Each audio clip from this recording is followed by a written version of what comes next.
Welcome to Star Bios, the podcast where we delve into the captivating lives of entertainment's most iconic figures.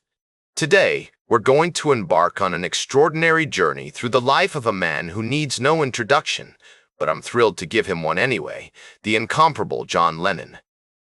From his early days as a rebellious Liverpool teenager to his rise as a global rock star and peace icon, John Lennon's life was a rich tapestry of creativity, activism, and personal transformation.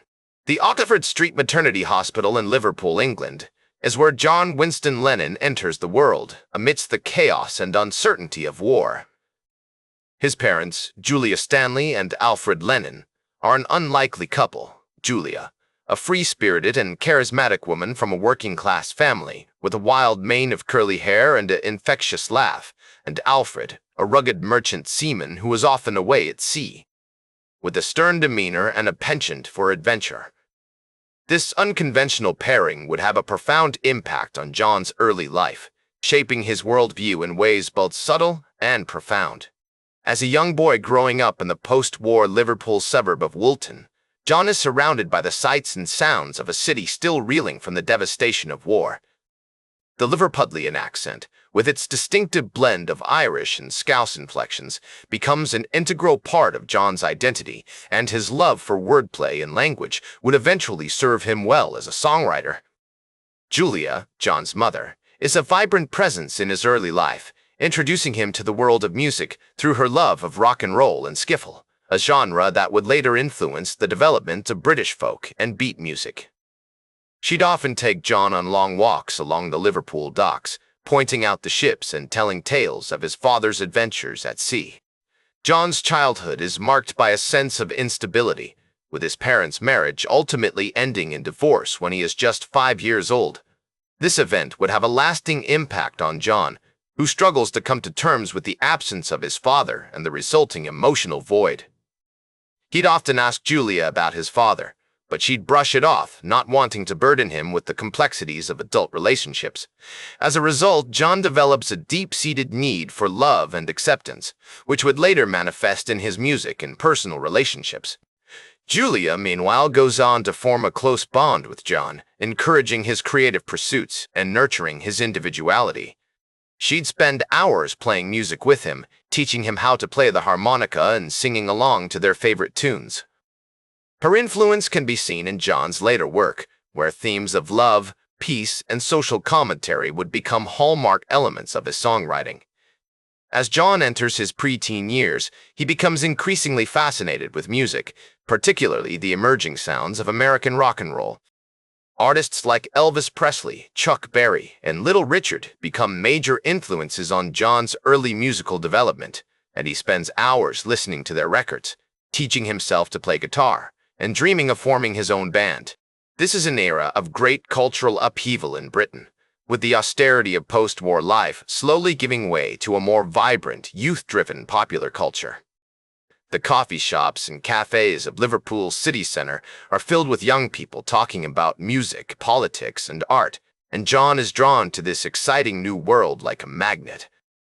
He'd often sneak into the local record store, listening to the latest releases and soaking up the sounds of the emerging rock and roll scene. John's education at Dovedale Primary School and later at Quarry Bank High School proves instrumental in shaping his artistic talents. It is here that he meets his future bandmate and close friend, Pete Shotton, with whom he shares a love of music, humor, and mischief. John's teachers would often remark on his quick wit, clever wordplay, and creative energy, traits that would serve him well as a songwriter and performer. His art teacher, Mr. Tyson, recognizes John's talent and encourages him to pursue his passion for drawing and painting. The combination of Julia's nurturing influence, his own innate creativity, and the vibrant cultural landscape of 1950s Liverpool would ultimately give rise to one of the most innovative and iconic musicians of the 20th century. And it's here, in the unassuming suburbs of Liverpool, that our story begins, a tale of talent, tragedy, and transformation that would take John Lennon from humble beginnings to international stardom and forever change the face of popular music. As John Lennon navigated his teenage years, the sounds of rock and roll wafting from across the Atlantic began to captivate him, drawing him into a world of rebellion and creative expression. It was 1956, and Liverpool was buzzing with energy, its streets lined with shipyards, docks, and tenement buildings that seemed to reverberate with the rhythms of American music. In this vibrant city, John formed his first band, the Quarrymen, with Pete Shotton and other friends from Quarry Bank High School. This fledgling group would become the incubator for John's nascent talent, as they performed at local parties and gatherings, with John as the primary vocalist and rhythm guitarist. These compositions were often rough around the edges, but they demonstrated a spark of creativity that would eventually ignite into a global phenomenon. As the Quarrymen honed their sound, they began to attract attention from local music enthusiasts, who were drawn to their unique blend of energy and enthusiasm. One notable performance took place on June 22, 1957, at St. As he took to the stage, his confidence grew with each passing moment, and his charismatic stage presence began to captivate the audience. The atmosphere was electric, with the crowd swaying to the rhythms and cheering on the young musicians. It was at this church fete that John met Paul McCartney, a chance encounter that would change the course of music history. Paul was immediately impressed by John's charisma and musicianship, and the two began to discuss their shared love of music. As they talked, they discovered a deep affinity for American rock and roll, as well as a passion for songwriting and performing. This meeting laid the foundation for one of the most iconic songwriting partnerships in rock history, a creative bond that would yield some of the most enduring songs of all time. As the Quarrymen continued to perform and refine their sound, they underwent several lineup changes, with John and Paul emerging as the core creative forces behind the group. In 1959, they renamed themselves Johnny and the Moondogs, and later, the Silver Beatles. This period of experimentation and exploration was marked by a series of gigs at local clubs and cafes, including the legendary Cavern Club in Liverpool. These performances were often chaotic, with equipment malfunctioning and crowds getting rowdy, but they helped to hone the band's craft and develop their distinctive sound. In August 1960, the Beatles, as they were now known, traveled to Hamburg, Germany, for a series of performances at the Indra Club and other venues. This pivotal experience exposed them to new musical influences, such as American R&B and German folk music, which helped to shape their unique sound. During their time in Hamburg, John and Paul developed a close bond with their fellow band members, George Harrison and Pete Best, and they began to hone their craft as songwriters and performers.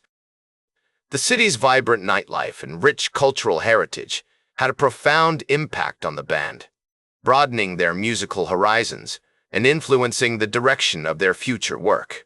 Upon returning to Liverpool in December 1960, the Beatles quickly established themselves as one of the city's most popular and innovative bands. Their energetic live performances, which often featured John's witty banter and irreverent humor, drew large crowds and generated a buzz of excitement among local music fans.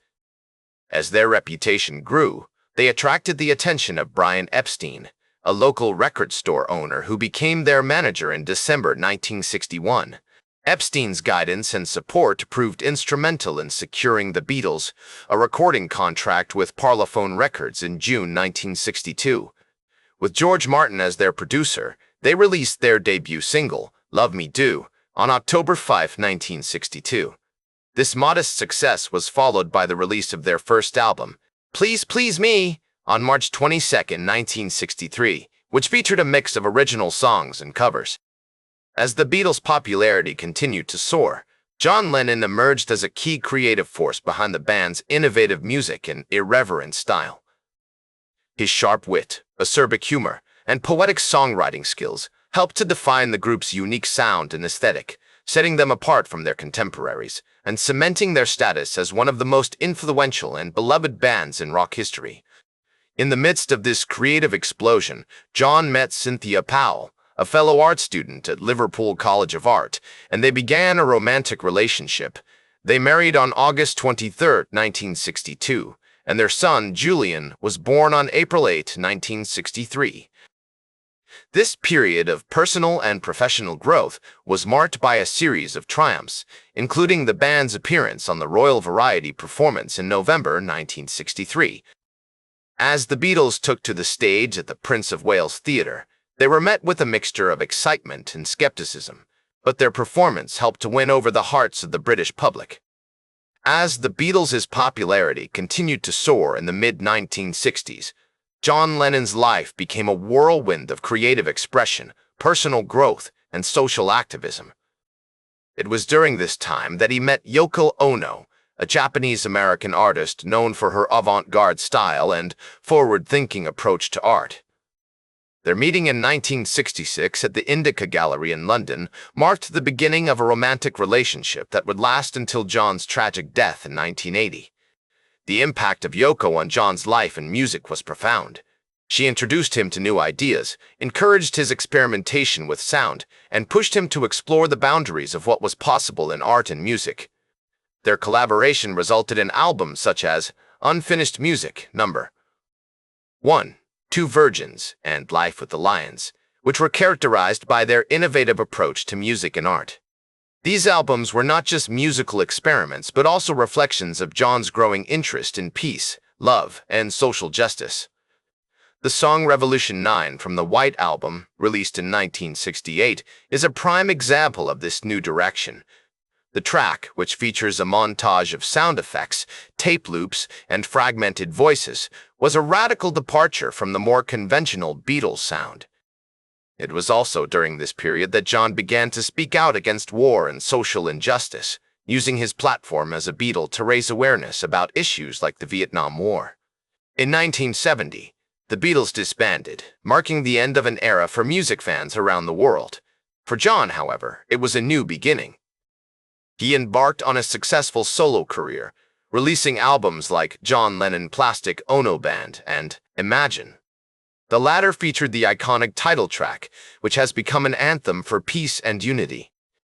With its soaring melody and poignant lyrics, Imagine captured the spirit of a generation and cemented John's status as a visionary songwriter.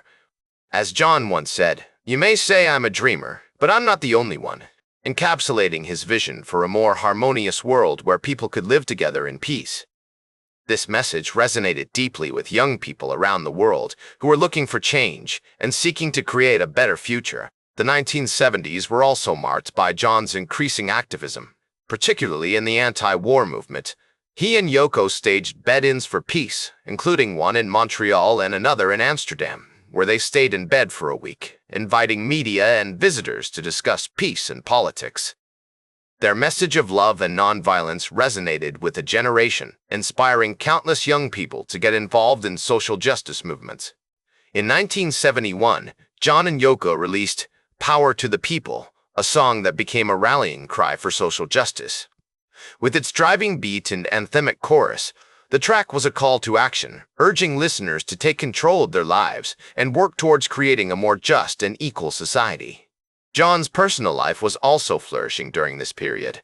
He and Yoko had a son, Sean, in 1975, and John took on a more domestic role, devoting himself to his family. This newfound sense of stability allowed him to focus on his music, resulting in albums like Walls and Bridges and Rock and Roll. The latter was a nostalgic tribute to the rock and roll music that had inspired John as a young musician. Tragically, John's life was cut short on December 8, 1980, when he was shot outside his New York City apartment building by a deranged fan. The news of his death sent shockwaves around the world, with fans gathering to mourn the loss of a musical legend and a champion of peace. The outpouring of grief was unprecedented, with people from all walks of life coming together to pay tribute to John's memory. In the years following John's death, Yoko has worked tirelessly to preserve his legacy, ensuring that his music and message continue to inspire future generations. In 1990, John was posthumously inducted into the Rock and Roll Hall of Fame, both as a solo artist and as a member of the Beatles. His influence can be heard in countless musicians who have followed in his footsteps, from punk rockers to hip-hop artists.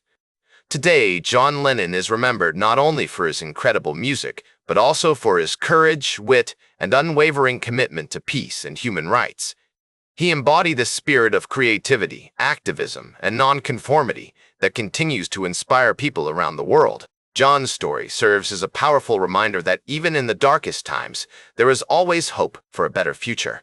His story will continue to inspire and motivate us, reminding us that, no matter what challenges we face, we always have the power to create positive change in the world. That's all for today's Star Bios. Remember to like, share, and subscribe. And until next time, I'm Casey Gold, reminding you to keep shooting for the stars.